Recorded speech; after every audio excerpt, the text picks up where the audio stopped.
அனைவருக்கும் வணக்கம். திருப்பதி வெங்கடாஜலபதி கோவில் அல்லது திருப்பதி ஏழுமலையான் கோவில் ஆழ்வார்களால் மங்கள சாசனம் செய்யப்பட்ட 108 வைணவ திருத்தலங்களில் ஒன்றாகும்.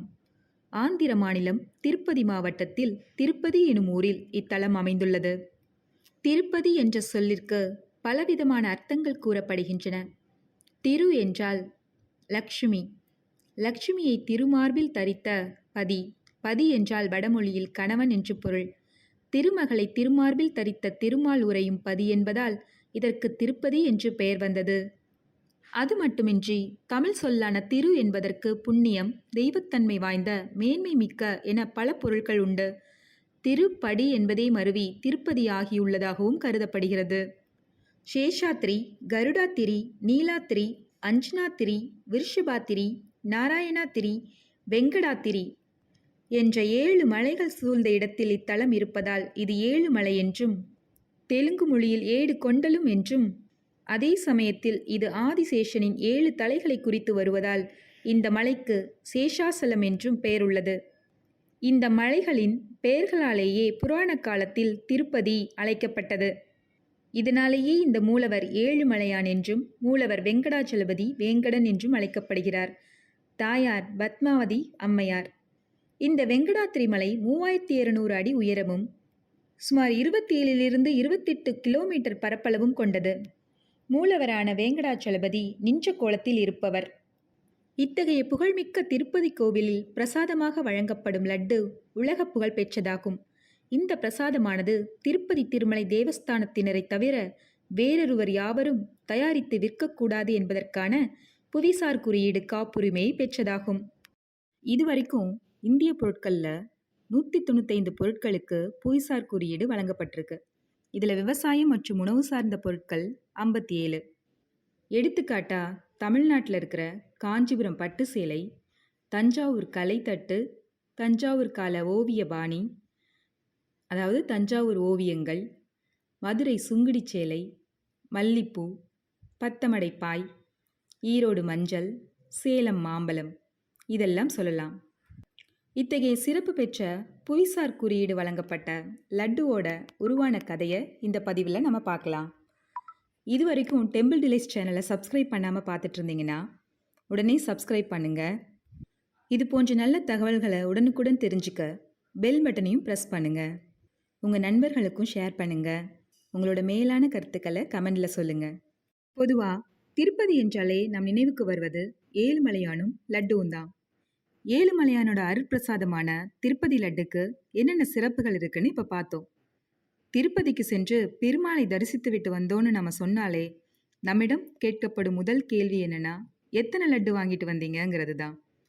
ஏழுமலையானுக்கு நிவேதனம் செய்யப்படும் பிரசாதங்களான வடை, பொங்கல், சர்க்கரை பொங்கல் இப்படி எத்தனையோ பலகாரங்கள் இருந்தாலும் இது எல்லாத்தையும் தாண்டி இன்னைக்கும் முதலிடத்துல நிற்கிறது என்னவோ லட்டு மட்டும்தான். இப்படிப்பட்ட லட்டு சரித்திர காலத்திலேருந்தே இருந்துச்சுன்னா அப்படி கிடையாது. சரித்திர காலத்திலேருந்து பெருமாளுக்கு பல வகையான நைவேத்தியங்கள் படைக்கப்பட்டு வருகின்றன. 2ஆம் தேவராயர் காலத்தில் நைவேத்தியங்கள் எண்ணிக்கை பலவாக இருந்தது. அந்த காலகட்டத்தில் அரசவையில் பணிபுரிந்த சேகர மல்லானன் எனும் அமைச்சர் பெருமாளின் நைவேத்தியத்துக்காக பல தானங்களை வழங்கினாராம். அப்போதுதான் ஸ்ரீவாரி நைவேத்திய சமயம் எனும் முறையே ஏற்படுத்தப்பட்டிருக்கு. அந்த காலத்தில் இப்போது இருக்கிறது போல திருப்பதியில் உணவகங்கள்லாம் அவ்வளவா இல்லை. பிரசாதங்கள் தான் பக்தர்களின் பசியை போக்கும் அருமருந்தாக இருந்தது. மேலும் பக்தர்களுக்கு அளிக்கப்படும் பிரசாதம் திருப்பொங்கல்னு அழைக்கப்பட்டது. பின்னர் அதிரசம், அப்பம், வடை, சுய்யம், மனோகர பொடி பிரசாதங்கள் தயார் செய்யப்பட்டன. இவற்றில் வடை தவிர வேறு எதுவும் வெகு நாள்கள் தாங்காது. மற்ற பிரசாதங்கள் கெட்டு போய்விடும் நிலையில் அவற்றை பக்தர்கள் வீட்டுக்கு எடுத்துச் செல்ல இயலாமல் போனது. இதனால் அதிக நாள்கள் கெடாமல் இருக்கும் வடைக்கு தான் அப்போது பெரிய மவுசு இருந்தது. இதெல்லாம் கவனத்தில் வச்சுக்கிட்ட நம்மளோட மதராச அரசாங்கம் 1803ஆம் ஆண்டிலிருந்து பிரசாதங்களை விற்பனை செய்ய தொடங்கியது. அன்றிலிருந்து ஸ்ரீவாரி ஆலயத்தில் பிரசாத விற்பனை கூடம் ஏற்படுத்தப்பட்டது. அப்போது லட்டு பிடிப்பதற்கு முன்னர் உதிரியாக இருக்கும் பூந்தி இனிப்பு பிரசாதமாக வழங்கப்பட்டது. அந்த பூந்தி தான் லட்டாக உருப்பெற்றது. ஒரு முறை ஒரு செல்வந்தர் ஒருவர் தனது கோரிக்கையை நிறைவேற்றினால் மலை போன்ற பிரம்மாண்டமான லட்டை தயாரித்து பெருமாளின் திருக்கல்யாண உற்சவத்தில் பங்கேற்கும் பக்தர்களுக்கு அளிப்பதாக வேண்டிக் கொண்டாராம். பெருமாளும் அவருடைய வேண்டுதலை நிறைவேற்றினார். அப்போது உருவானதுதான் லட்டு பிரசாதம். அப்பொழுது பிரசாதம் தயாரிக்கும் பணியில் இருந்தவர்கள் திருமலை தேவஸ்தான அதிகாரிகளுடன் கலந்து ஆலோசித்து, மிக பிரம்மாண்ட லட்டை தயாரித்து அதை உடைத்து வழங்குவதை விட சிறிய லட்டாக அன்றைய தினம் கல்யாண உற்சவத்தில் கலந்து கொள்ளும் பக்தர்களுக்கு அளிக்கலாமே என்று யோசனை தெரிவித்தனர். இதனை ஒப்புக்கொண்ட தேவஸ்தானம் அதன்படியே அன்றைய தினம் கல்யாண உற்சவத்தில் கலந்து கொண்ட பக்தர்கள் அனைவருக்கும் லட்டு பிரசாதத்தை அளித்தது. அன்றிலிருந்து சில காலம் கல்யாண உற்சவத்தில் மட்டும் லட்டு அளிக்கும் முறை உருவானது. பின்னர் அதுவே இன்றளவில் அனைத்து சேவைகளுடன் லட்டு அளிக்கும் முறையாக மாறியது. இந்த பிரசாதங்கள் அனைத்துமே ஆலயத்தின் உள்புறத்தில் குழுவிருக்கும் பெருமாளின் அன்னையான வகுலாதேவியின் நேரடி பார்வையில் மடப்பள்ளி அறையில் தயாரிக்கப்பட்டது. அங்கு தன் மகனுக்கு தயாரிக்கப்படும் பிரசாதங்களை தாய் வகுலாதேவி மேற்பார்வையிட்டு அனுப்புவதாக ஐதீகம். உண்மைதான், மகனின் பசி அன்னைக்குத்தானே தெரியும். நாளடைவில் லட்டு விற்பனை அதிகரித்ததையொட்டி ஆலயத்தின் உள்ளே மட்டுமல்லாமல் வெளிப்பகுதியிலும் லட்டு தயாரிக்கும் அறைகள் ஏற்படுத்தப்பட்டன. லட்டு தயாரிக்க பயன்படுத்தும் பொருட்களை திட்டம் என்று அழைப்பார்கள். லட்டு தயாரிக்க 51 பொருட்கள் பயன்படுத்தப்படுகின்றன. ஆலய உக்ரான பொருட்கள் என்று அழைக்கப்படும், அதாவது ஆலய சேமிக்கும் அறை. இந்த அறையில் இருந்துதான் இந்த பொருட்கள் லட்டு தயாரிக்க அளிக்கப்படுகின்றன. 5100 லட்டுகள் தயாரிக்க 185 கிலோ பசு நெய், 200 கிலோ கடலை மாவு, 400 கிலோ சர்க்கரை, 35 கிலோ முந்திரி பருப்பு, 17.5 கிலோ உலர்ந்த திராட்சை, 10 கிலோ கற்கண்டு, 5 கிலோ ஏலக்காய் ஆகியவை பயன்படுத்தப்படுகின்றன. அதாவது 5100 லட்டுகள் தயாரிக்க ஏறத்தாழ 853 கிலோ பொருட்கள் பயன்படுத்தப்படுகின்றன. இவ்வாறு தயாரிக்கப்படும் லட்டு 3 வகைகளில் தயாரிக்கப்படுகிறது. 1 ஆஸ்தான லட்டு, 2 கல்யாண உற்சவ லட்டு, 3 புரோகித லட்டு என்று 3 வகைப்படும். ஆஸ்தான லட்டுங்கிறது முக்கிய பிரமுகர்களுக்கு மட்டுமே அளிக்கப்படும். இதன் எடை 750 கிராம். இந்த லட்டில் குங்குமப்பூ சேர்க்கப்படுவதோடு திட்டத்துக்கும் அதிகமான அளவு பருப்பு வகைகள் மற்றும் நெய் சேர்க்கப்பட்டு தயாரிக்கப்படும். 2வது கல்யாண உற்சவ லட்டு. இதோட இன்றைய விலை 100 ரூபாய். பிரதான உற்சவங்களின் போது இந்த லட்டு வழங்கப்படுகிறது. 3வதாக புரோக்த லட்டு. இதன் எடை 175 கிராம். இந்த லட்டு முதலில் 8 அணாவிலிருந்து விற்கப்பட்டது. பின்பு 2 ரூபாய் ஆனது. அடுத்தது 4 ரூபாய் என்று படிப்படியாக ஏறி இன்று இதன் விலை 50. முதலில் மடப்பள்ளியில் மிராசுதாரர்கள் லட்டு மட்டுமில்லாமல் மற்ற பிரசாதங்களையும் தயார் செய்தனர். அப்போதைய தேவஸ்தான நிர்வாக அதிகாரி லட்டு தயாரிக்கும் மிராஸ்தாரர்களுக்கு லட்டையே வருமானமாக அளிக்க உத்தரவிட்டார். அதன்படி 51 லட்டு தயாரித்தால் 6 லட்டு அவர்களுக்கே சொந்தம். 6 லட்டுகளை அவர் விற்றுக்கொள்ளும் உரிமையும் அவர்களுக்கு அளிக்கப்பட்டது. இப்படி தொடங்கிய லட்டு தயாரிக்கும் முறையில் ஒரு நாளைக்கு 1,00,000 லட்டு தயாரிக்கும் நிலைக்கு உயர்ந்தார்கள். இந்த சட்டம் 1996ஆம் ஆண்டிலேயே மாற்றப்பட்டது.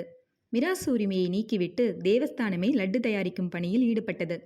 தற்சமயம் தேவஸ்தானம் தற்காலிக பணியாளர்களை நியமித்து அவர்களை கொண்டு லட்டு மற்றும் பிற பிரசாதங்களை தயாரித்து வருகின்றது.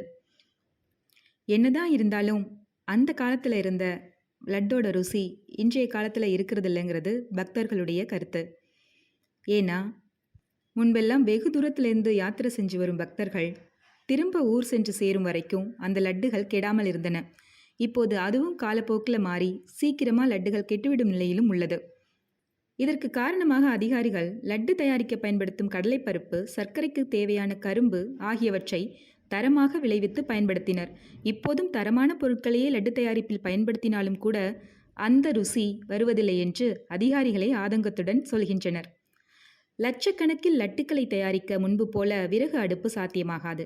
ஆகையால் பெரிய கேஸ் அடுப்பில் லட்டு பூந்தி சலிக்கப்படுகிறது. பின்னர் அந்த பூந்தியுடன் சர்க்கரை பாகை கலப்பதற்கு இயந்திரங்கள் பயன்படுத்தப்படுகின்றன.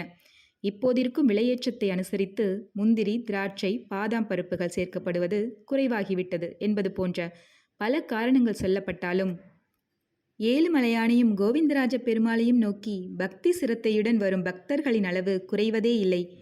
எது எப்படியோ லட்டு விற்பனை ஒரு நாளைக்கு லட்சங்களை தொடுவது மட்டும் குறைவதில்லை என்பதே உண்மை. ஏனெனில் திருப்பதி வந்தாலே வாழ்வில் திருப்பம் வரும் என்று சொல்லக்கூடிய அளவில் நமது ஏழுமலையானின் அருள் அபரிதமானது.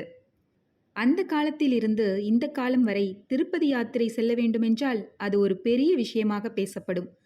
இப்போதெல்லாம் நினைத்தால் நினைத்தவுடனேயே திருப்பதிக்கு சென்றுவிட்டு வருகிறோம் என்று கூறினாலும் கூட, பெருமாளை தரிசனம் செய்வது என்பது அவ்வளவு சுலபமான விஷயம் அல்ல.